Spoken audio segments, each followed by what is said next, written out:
Alright, so for today's video guys, ipapakita ko sa inyo dito sa loob ng Big Lagoon. At makita nyo, hindi ko alam. Pero ito kasi ay,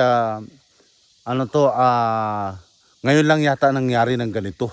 Kasi pabalik-balik ko dito pero hindi ganito kadami yung seaweeds. Ayan, so ngayon ipapakita ko sa inyo, sobrang daming kulapo dito sa Big Lagoon. Ayan o, pakita ko sa inyo. Ayan o. Diba? Buti pa ang Big Lagoon guys, makapal. Buti pa yung kulapo makapal. Ayan o, kita nyo ang kapal o. Diba? Oh. Sobrang kapal ng kulapo dito. Ayan, kung makikita nyo. Oh. Ayan. So, sa loob dito ng Big Lagoon, sa loob ng Big Lagoon. Ayan. Ano kaya magandang gawin dito Ayan o. Hindi rin siya, hindi siya basura Hindi siya basura. Seaweeds talaga. So, dagsa dito sa loob ng Big Lagoon. Sa loob ng Big Lagoon to sa pinakadulo. Ayan o, hanggang doon. Kung makikita nyo, hanggang doon pa yan, sa kabila. Ayun o. So,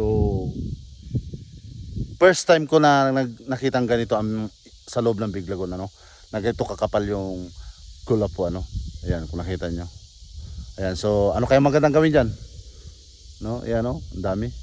Pero kasi guys, yan mga kasulong yan dito. Seaweed kasi yan. So, walang problema yan. So, mabubulok lang yan siya kung sa ayan. Ayan, pero nakapagtaka lang, sobrang kapal. Ang dami. Ayan, so thank you for watching everyone. Ayan lang ang update natin ngayong panahon. At thank you so much. And follow and share yung ating video. God bless.